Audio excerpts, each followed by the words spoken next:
क्षमा प्रार्थी हूं। साथियों, हमारे लिए देश हित सर्वोपरि है, लेकिन जब कुछ लोगों के लिए दल हित सब कुछ हो जाता है, दल हित देश हित से बड़ा हो जाता है, तो नारी शक्ति को, देश हित को इसका खामियाजा उठाना पड़ता है। इस बार भी यही हुआ है।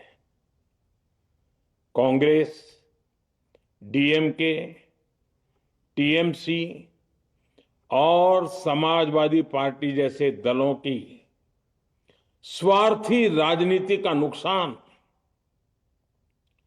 देश की नारी शक्ति को उठाना पड़ा है।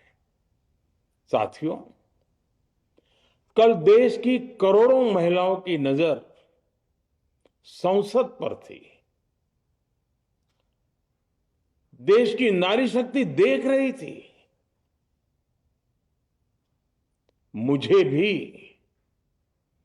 ये देखकर बहुत दुख हुआ कि जब ये नारी हित का प्रस्ताव गिरा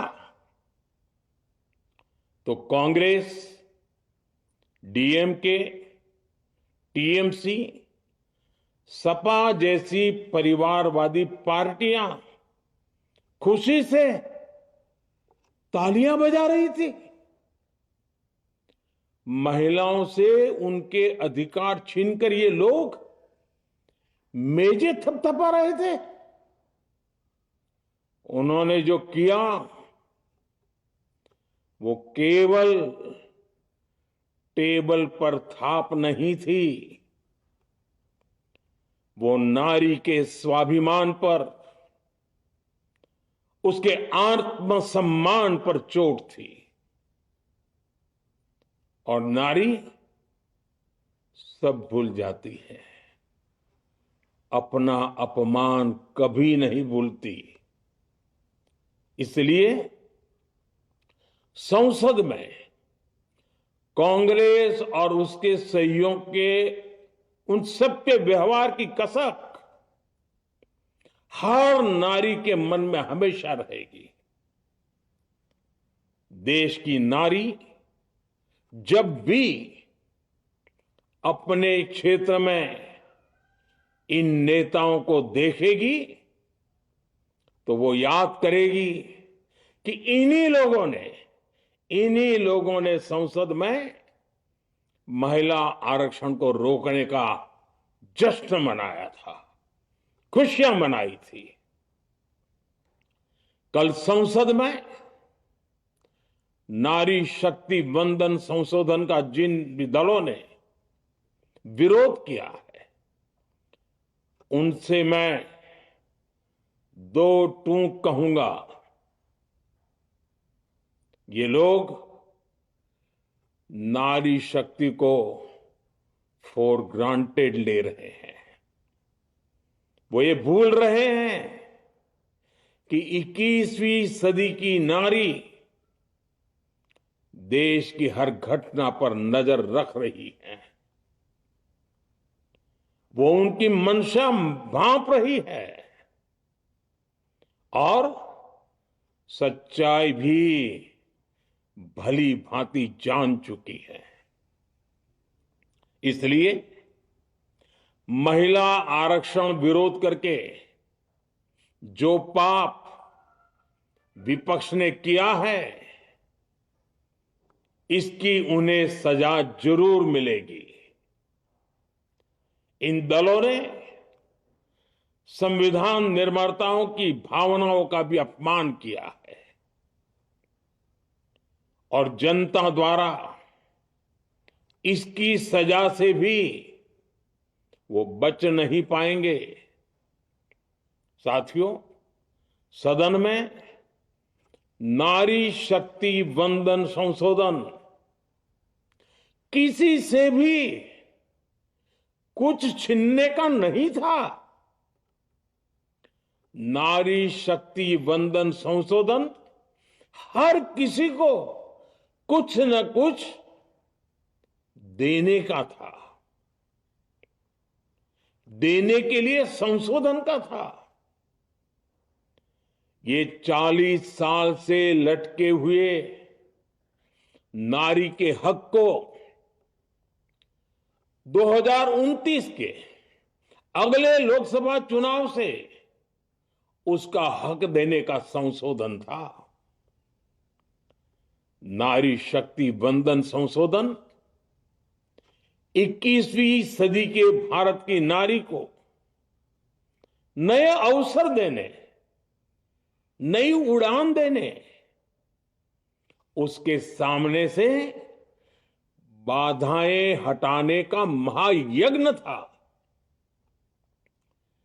देश की 50% यानी आधी आबादी को उसका अधिकार देने का साफ नियत के साथ, ईमानदारी के साथ किया गया एक पवित्र प्रयास था। नारी को भारत की विकास यात्रा में सहयात्री बनाने और सबको जोड़ने का प्रयास था। नारी शक्ति वंदन संशोधन समय की मांग है। नारी शक्ति वंदन संशोधन उत्तर, दक्षिण, पूरब, पश्चिम सभी राज्यों की, हर राज्य की शक्ति में समान वृद्धि का प्रयास था। ये संसद में सभी राज्यों की आवाज को अधिक शक्ति देने का प्रयास था। राज्य छोटा हो, राज्य बड़ा हो, राज्य की आबादी कम हो या राज्य की आबादी ज्यादा हो, सबकी समान अनुपात में शक्ति बढ़ाने की कोशिश थी। लेकिन इस ईमानदार प्रयास की कांग्रेस और उसके सहयोगियों ने सदन में पूरे देश के सामने भ्रूण हत्या कर दी है, भ्रूण हत्या कर दी है। ये Congress, TMC, Samajwadi party, DMK जैसे दल इस भ्रूण हत्या के गुनहगार हैं। ये देश के संविधान के अपराधी हैं। ये देश की नारी शक्ति के अपराधी हैं। साथियों, कांग्रेस महिला आरक्षण के विषय से ही नफरत करती है। उसने हमेशा से ही महिला आरक्षण को रोकने के लिए षड्यंत्र किए हैं। इस दिशा में पहले जितनी बार भी प्रयास हुए, हर बार कांग्रेस ने इसमें रोड़े अटकाए हैं। इस बार भी कांग्रेस और उसके साथियों ने महिला आरक्षण को रोकने के लिए एक के बाद एक नए झूठ का सहारा लिया। कभी संख्या को लेकर, कभी किसी और तरीके से कांग्रेस और उसके साथियों ने देश को गुमराह करने की कोशिश की। ऐसा करके इन दलों ने भारत की नारी शक्ति के सामने अपना असली चेहरा सामने ला दिया है, अपना मुखौटा उतार दिया है। साथियों, मुझे व्यक्तिगत तौर पर आशा थी कि कांग्रेस अपनी दशकों पुरानी गलती सुधारेगी।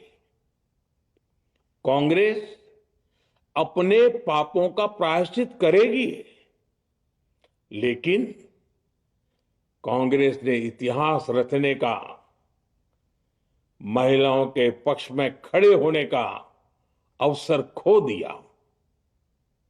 कांग्रेस खुद देश के अधिकांश हिस्सों में अपना वजूद खो चुकी है।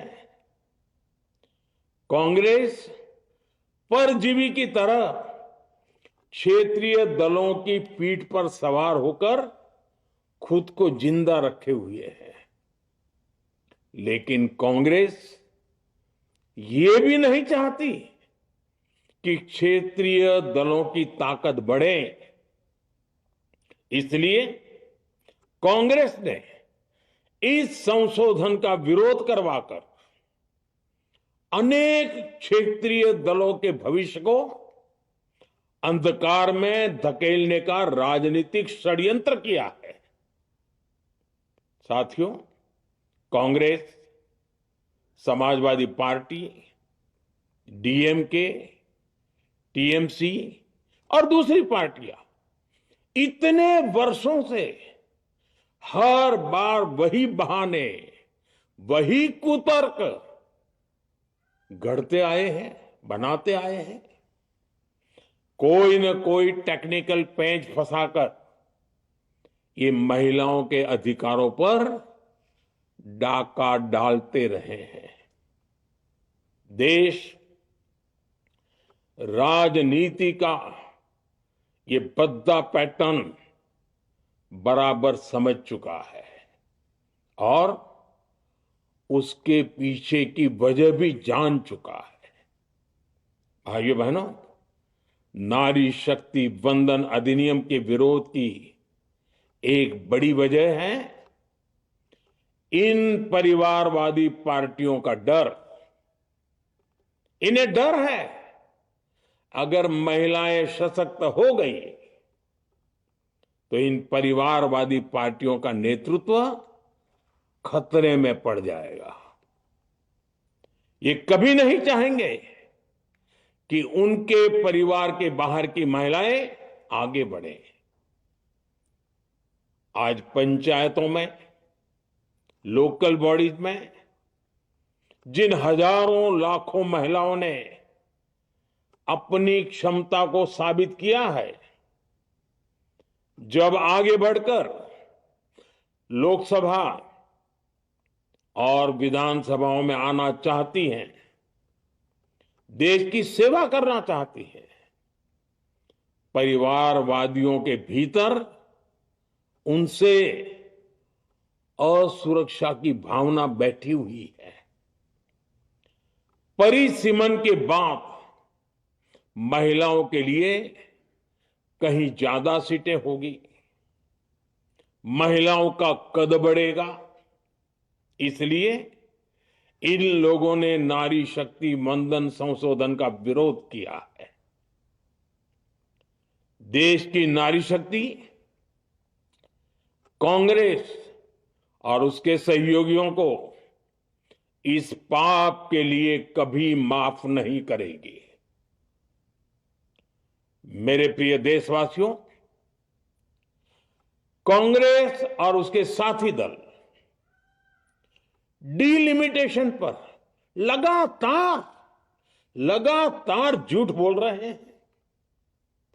ये इस बहाने विभाजन की आग को सुलगाना चाहते हैं, क्योंकि बांटो और राज करो, कांग्रेस ये पॉलिटिक्स अंग्रेजों से विरासत में सीख कर आई है और कांग्रेस आज भी उसी के सहारे चल रही है।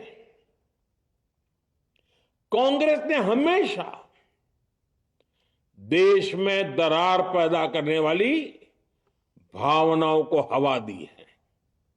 इसलिए यह झूठ फैलाया गया कि डिलिमिटेशन यानी परिसीमन से कुछ राज्यों को नुकसान होगा, जबकि सरकार ने पहले दिन से स्पष्ट किया है कि न किसी राज्य की भागीदारी का अनुपात बदलेगा, न किसी का रिप्रेजेंटेशन कम होगा, बल्कि सभी राज्यों की सीटें समान अनुपात में ही बढ़ेगी। फिर भी कांग्रेस, डीएमके, टीएमसी और समाजवादी पार्टी जैसे दल इसे मानने को तैयार नहीं हुए। साथियों, ये संशोधन बिल सभी दलों और सभी राज्यों के लिए एक मौका था, एक अवसर था। ये बिल पास होता तो तमिलनाडु, बंगाल, यूपी, केरला, हर राज्य की सीटें बढ़ती। लेकिन अपनी स्वार्थी राजनीति की वजह से इन दलों ने अपने राज्यों के लोगों को भी धोखा दे दिया। जैसे कि डीएमके के पास मौका था कि वो और ज्यादा तमिल लोगों को सांसद विधायक बना सकती थी, तमिलनाडु की आवाज और मजबूत कर सकती थी, लेकिन उसने वो मौका खो दिया। टीएमसी के पास भी बंगाल के लोगों को आगे बढ़ाने का मौका था, लेकिन टीएमसी ने भी ये मौका गंवा दिया। समाजवादी पार्टी के पास भी मौका था कि वो महिला विरोधी छवि होने के दाग को कुछ कम कर सके, लेकिन सपा भी इसमें चूक गई। समाजवादी पार्टी लोहिया जी को तो पहले ही भूल चुकी है। सपा ने नारी शक्ति वंदन संशोधन का विरोध करके लोहिया जी के सारे सपनों को पैरों तले रौंद दिया है। सपा महिला आरक्षण विरोधी है। ये यूपी की और देश की महिलाएं कभी नहीं भूलेगी। साथियों, महिलाओं के आरक्षण का विरोध करके कांग्रेस ने फिर एक बात सिद्ध कर दी है। कांग्रेस एक एंटी रिफॉर्म पार्टी है। 21वीं सदी के विकसित भारत के लिए जो भी निर्णय, जो भी रिफॉर्म जरूरी है, जो भी निर्णय देश ले रहा है, कांग्रेस उन सब का विरोध करती है, उसे खारिज कर देती है, उस काम के अंदर खलल डालती है। यही कांग्रेस का इतिहास है और यही कांग्रेस की नेगेटिव पॉलिटिक्स है। साथियों, ये वही कांग्रेस है जिसने जनधन, आधार, मोबाइल, स्त्री शक्ति का विरोध किया। कांग्रेस ने डिजिटल पेमेंट्स का विरोध किया। कांग्रेस ने जीएसटी का विरोध किया।